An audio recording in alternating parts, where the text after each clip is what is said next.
शब्द आप सबों को गुड इवनिंग। आप सबों को भगीरथ राम ज्योत में आज की संध्या में हार्दिक दिल से स्वागत करती हूँ और मैं बहुत खुश हूँ। इस 2024 में आज पहली बार मुझे वर्शिप करने का मौका मिला है। ईश्वर को धन्यवाद कि मैं आप सबों के बीच में खड़ा होकर बाइबल से कुछ वचन सुनाने का मुझे मौका मिला है। इसलिए ईश्वर पिता को बहुत बहुत धन्यवाद।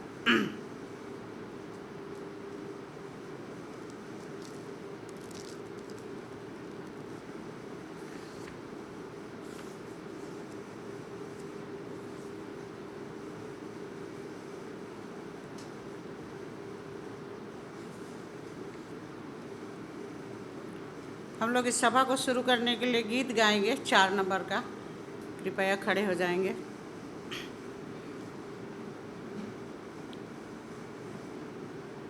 प्रभु यीशु जब आवेगा आभूषण पहनेगा, सब भूषण सुंदर तन निज प्यारे अनमोल, भोर के तारे समान में उसके मुकुट को सज के, उसके सिर पर चमकेंगे सब सुंदर अनमोल।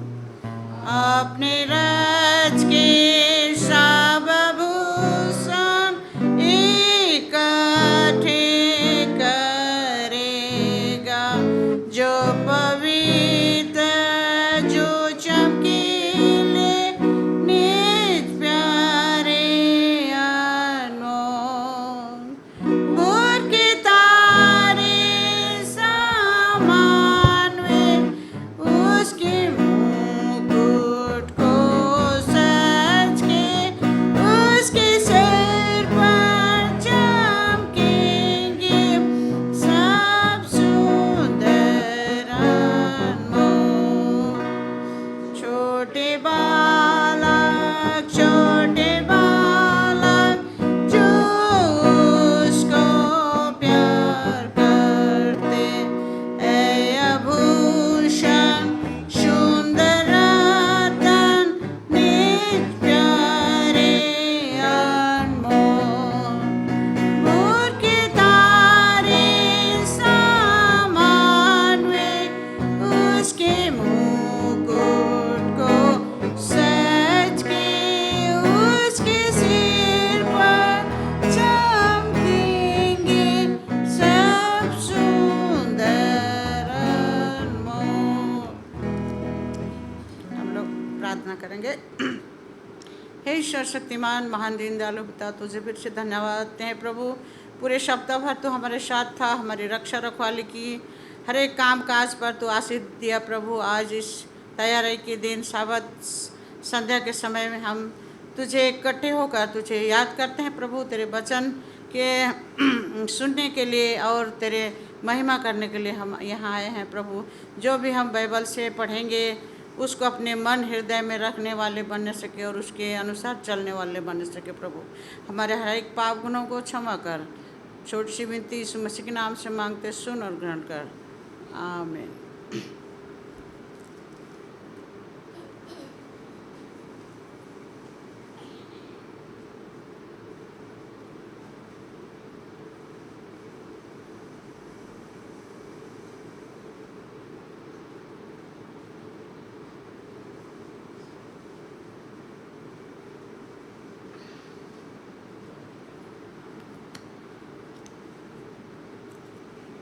आज हम लोग बाइबल से पढ़ेंगे एक कहानी जो आप लोग सब कुछ जानते हैं, फिर भी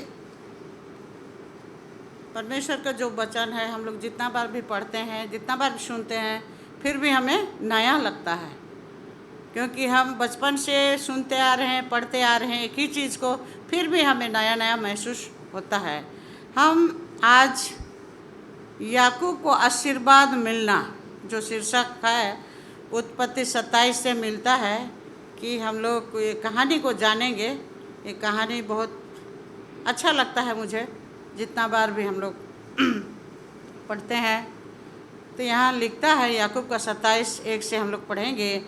जब इसहाक बूढ़ा हो गया और उसकी आंखें ऐसी धुंधली पड़ गई कि उसको सूझता ना था, तब उसने अपने जेठ पुत्र एसाव को बुलाकर कहा, हे मेरे पुत्र। उसने कहा, क्या आज्ञा है? उसने कहा, सुन, मैं तो बूढ़ा हो गया हूँ और नहीं जानता कि मेरी मृत्यु का दिन कब होगा, इसलिए अब तू अपना तरकस और धनुष आदि हथियार लेकर मैदान में जा और मेरे लिए अहेर कर ले आ। तब मेरी रुचि के अनुसार स्वादिष्ट भोजन बनाकर मेरे पास ले आना कि मैं उसे खाकर मरने से पहले तुझे जी भर के आशीर्वाद दूंगा। ये इसहाक जब बुढ़ा हो गया था और मरने का दिन गिन रहा था और सोचा कि मैं, इसहाक का 2 पुत्र थे, एसाव और याकूब। तो बड़ा बेटा था उसका एसाव।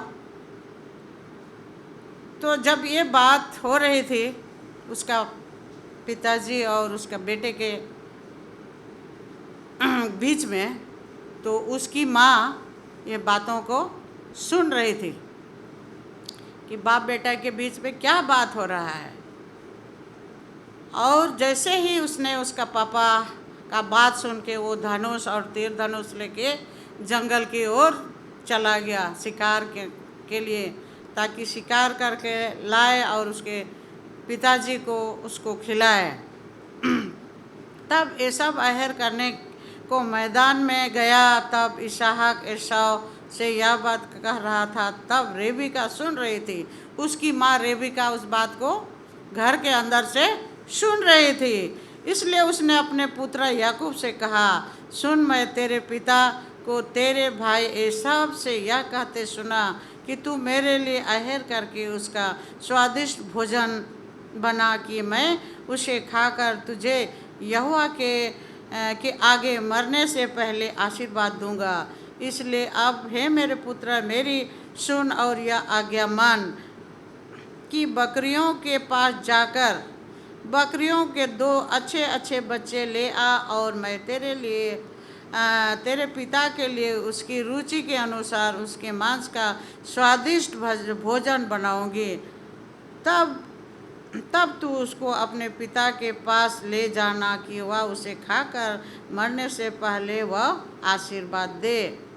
देखिए, उसका बड़ा बेटा तीर धनुष लेके जंगल में वो चला जाता है और उसकी माँ छोटा बेटा को बुला के कहता है कि सुन, तेरा भैया को तेरा पापा ऐसा बोला है, तुम ऐसा कर, जब भेड़ बकरी से छोटा छोटा 2 सुंदर देख के ले आना और मैं उसे तुम्हें पका के दूंगी और तू तेरे पापा के सामने जाना और उसका आशीर्वाद को ले लेने के लिए बोलती है।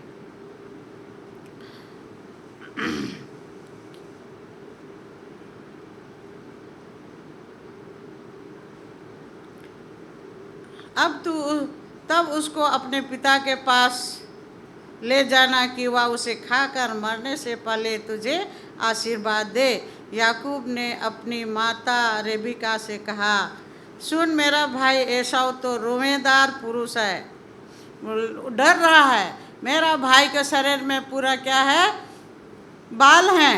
मैं कैसे जा सकता हूँ, क्योंकि मेरे शरीर में तो बाल नहीं है। और मैं उसके पास जाऊँगा और मुझे छुएंगे तो वो मुझे आशीर्वाद के बदले शाप देंगे, बोलते डरता है। उसकी माँ उससे, और मैं रोमहीन पुरुष हूँ, कदाचित मेरा पिता मुझे टटोलने लगे और मैं उसकी दृष्टि में ठग ठहरूंगा और आशीर्वाद के बदले शाप कमाऊंगा। उसकी माता ने उससे कहा, हे मेरे पुत्र, शाप तुझ पर नहीं, मुझी पर पड़े। उसकी माँ बोल रहे, वो शाप तुझको नहीं, वो शाप मुझको ही मिले। लेकिन तू मेरा बात सुन। शायद पिताजी बड़े बेटे को प्यार करते थे और माँ छोटा लड़का को ज़्यादा प्यार करती थी। उसके बाद वो लड़का बोल रहे तुमको कुछ नहीं होगा, तुम वो पाप वो दोष वो सब अभिशाप मुझ पर पड़े, केवल मेरी सुन और जाकर वे बच्चे मेरे पास ले आ। तब याकूब जाकर उसको अपनी माता के पास ले आया और माता ने उसके पिता की रुचि के अनुसार स्वादिष्ट भोजन बना दिया। तब रेबिका ने अपने पहलौटे पुत्र एसाव के सुंदर वस्त्र को उसके पास घर में थे लेकर अपने छोटे पुत्र याकूब को पहना दिए और बकरियों के बच्चों की खालों को उसके हाथों में और उसके चिकने गालों में चपेट दिए और वह स्वादिष्ट भोजन और अपनी बनाई हुई रोटी भी अपने पुत्र याकूब के हाथ में दे दी। देखिए आशीर्वाद किसको मिलना था, और उसका माँ छोटी छल कपट को बोलते हैं, छल बोलते हैं ना, उसके शरीर में रोआ डाल दिया, उसका कपड़ा को पहना दिया और खाना बना के उसके पिताजी के सामने भेज देती है। तब वह अपने पिता के पास गया और वह कहा, हे मेरे पिता। उसने कहा, क्या बात है हे मेरे पुत्र, तू कौन है? याकूब ने अपने पिता से कहा, मैं तेरा जेठ पुत्र एसाव हूँ। देखिए वो बेटा भी झूठ बोल रहा है, मैं तेरा बड़ा बेटा हूँ, मैंने तेरी आज्ञा के अनुसार किया, इसलिए उठ और बैठकर मेरे आहर के मांस से खा कि तू जी से मुझे आशीर्वाद दे। इसहाक ने अपने पुत्र से कहा, हे मेरे पुत्र, क्या कारण है कि तू मुझे इतनी जल्दी मिल गया? वो सोच रहा है वो तो जंगल में गया शिकार करने और इतना जल्दी उसे शिकार मिल गया और इतना जल्दी ला के उसे बना भी लिया और खाना तैयार करके सामने भी आ गया। उसको डाउट होने लगा, तू कौन है? फिर भी वो झूठ बोल रहा है कि मैं तेरा क्या हूँ, बड़ा ज्येष्ठ पुत्र हूँ। उसने यह उत्तर दिया, मेरे परमेश्वर यहोवा ने उसे मेरे सामने कर दिया। फिर इसहाक ने याकूब से कहा, हे मेरे पुत्र निकट आ, मैं तुझे टटोल कर जान लूँ। बाप को भी डाउट हो गया ना, आँख नहीं देखने से भी क्या होगा, आओ मैं तुझे छू के देखूँगा, तुम कौन है? तो डर रहा है ना, वो तो गलत है, लेकिन वह डरते डरते उसके पिता के पास पहुंचता है। तू सचमुच मेरा पुत्र एसाव है? उसको डाउट हुआ, तू सचमुच मेरा पुत्र एसाव है कि नहीं?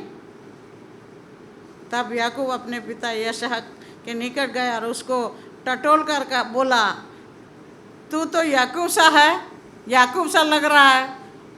अपना बच्चा को कौन नहीं पहचानेगा? तुम तो याकूब लग रहे, तो एसाव नहीं लग रहा है।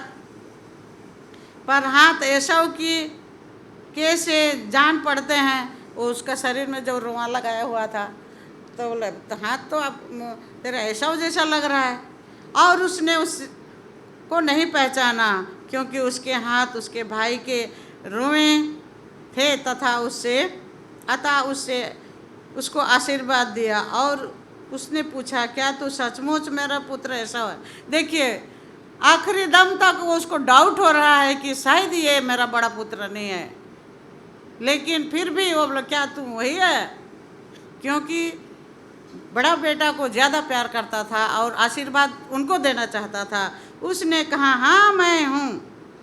तब उसने कहा, भोजन को मेरे निकट ले आ कि मैं अपने पुत्र के आहर के मांस में खाकर तुझे जी से आशीर्वाद दूँ। और वह उसको निकट ले आया और उसने खाया और वह उसके पास दाख मधु भी लाया और उसने पिया।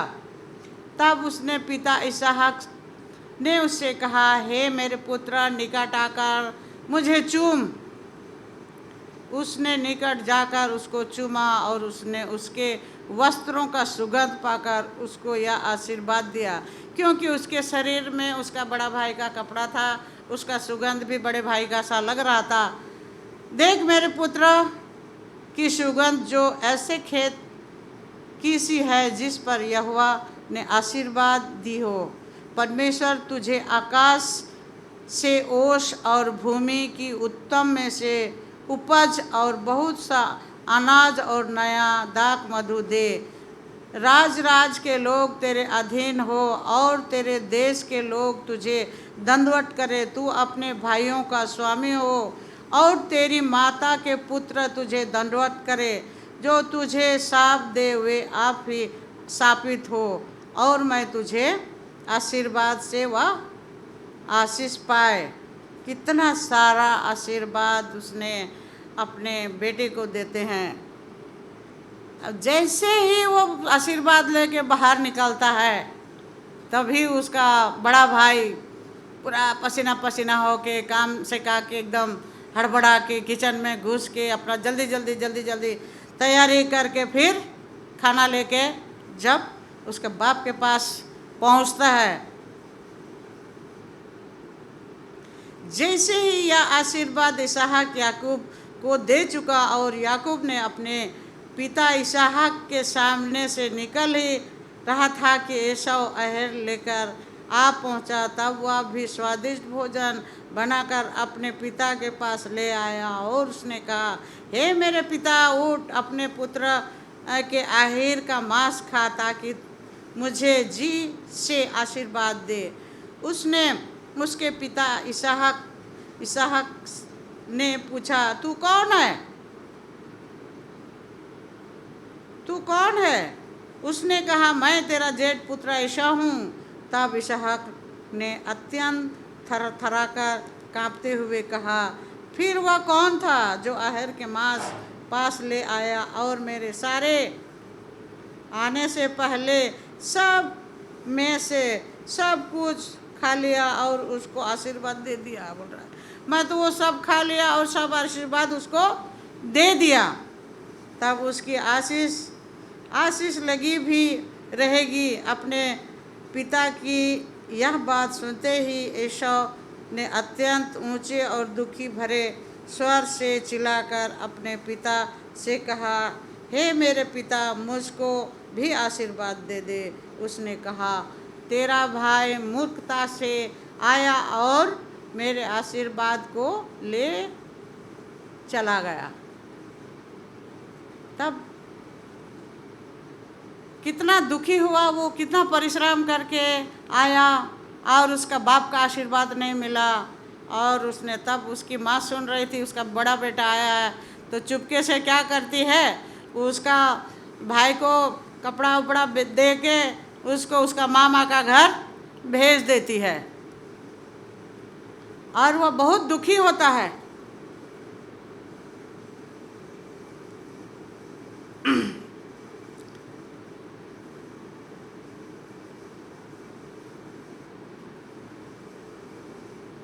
हे मेरे पिता, उठकर अपने पुत्र को आहेर के मांस खा ताकि मुझे भी आशीर्वाद दे। उसने पिता इसहाक ने पूछा, तू कौन है? उसने कहा, मैं तेरा जेठ पुत्र एसाव हूँ।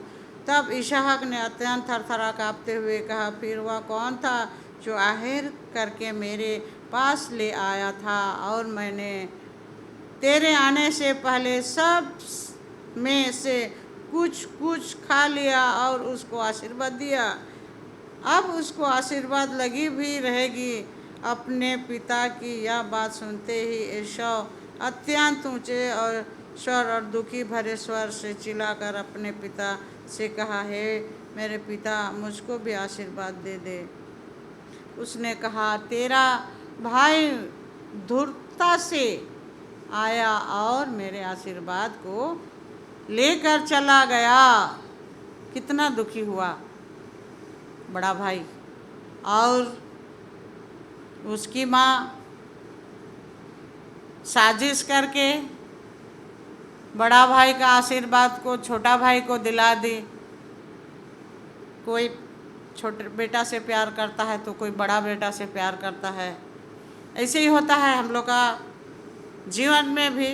कोई किसको ज़्यादा संपत्ति देना चाहता है, कोई किसको ज़्यादा आशीर्वाद देना चाहता है। इस प्रकार किसी से धोखेबाज करके हम लोग कोई चीज़ को हासिल करते हैं तो हमें भी धोखा ही मिलता है। उसने भी अपना मामा का घर में गया और 7 साल घर जमाई होने के बाद भी जिससे प्यार करता था उससे शादी नहीं होता है, उसको भी धोखा मिल जाता है। छोटी लड़की से प्यार करता था तो बड़ी लड़की से शादी करता है। फिर उसको पाने के लिए मैं क्या करूं, बोलता फिर 7 साल घर जमाई रहना पड़ेगा। तो छल कपट करके कोई भी धन हम लोग हासिल करते हैं वो उसमें क्या होता है, आशीष नहीं मिलती है। और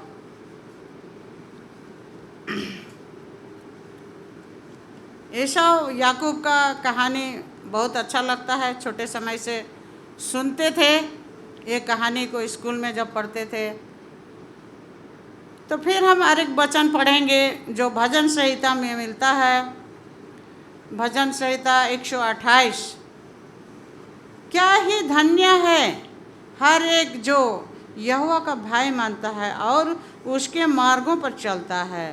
तू अपनी कमाई को निश्चय खाने पाएगा, तू धन्य होगा और तेरा भला ही होगा।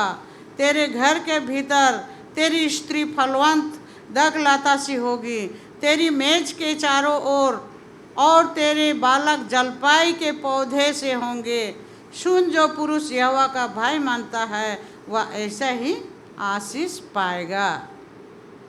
कितना सुंदर वचन है। क्या ही धन्य है जो पुरुष यहोवा का क्या करता है, भाई मानता है और उसके आज्ञा के अनुसार चलता है।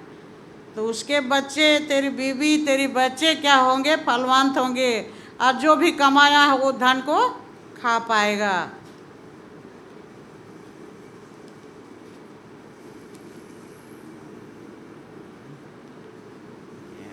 एक वचन हम लोग पढ़ेंगे।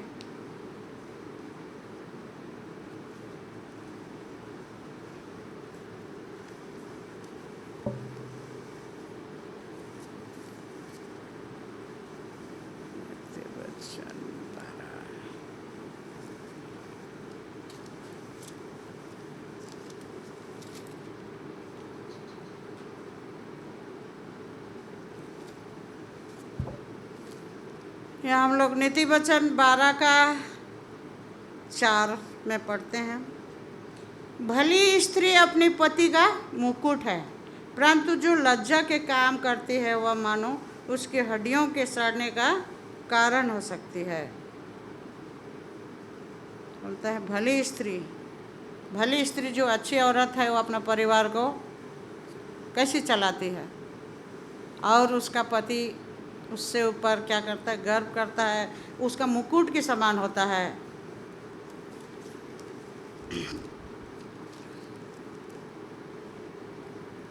और एक वचन हम लोग पढ़ेंगे लास्ट में जो मिलता है नीति वचन 14 का 21। जो अपने पड़ोसी को तू जानता है वह पाप करता है, परंतु जो दीन लोगों पर अनुग्रह करता है वह धन्य होता है। क्या बोलता है, अपने पड़ोसी, हम लोग क्रिश्चियन लोग, हमारा सिद्धांत क्या है, अपने पड़ोसी से अपने समान प्रेम रखना। लेकिन जो कोई अपने पड़ोसी से तुच्छ जानता है, उसे नफरत करता है, वो क्या करता है, पाप करता है। परंतु जो दीन लोग, दीन माने गरीब, दुखी, लाचार, विधवा, इस सब से जो प्रेम करता है वह, परंतु जो दीन लोगों पर अनुग्रह करता है वह धन्य होता है। जो बुरी युक्ति निकालते हैं क्या वे भ्रम में नहीं पड़ेंगे, परंतु भली युक्ति निकालने वाले से करुणा और सच्चाई का व्यवहार किया जाता है। परिश्रम से सदा लाभ होता है, परंतु बगवाद करने से केवल घटी होती है। फालतू का बकवास करते हैं तो क्या होता है, घटी होती है। ईश्वर इस वचन पर आशीष दे और हमारी अगुवाई करे कि हम किसी से छल कपट ना करें। हम अपने पड़ोसी से अपने समान प्रेम रखना है, किसी से दुश्मनी करना नहीं है। और भली स्त्री पुरुष का मुकुट के समान होता है, इस प्रकार हमारा जीवन को इसी प्रकार चलाना है। परमेश्वर इस वचन पर आशीष दे। आमीन।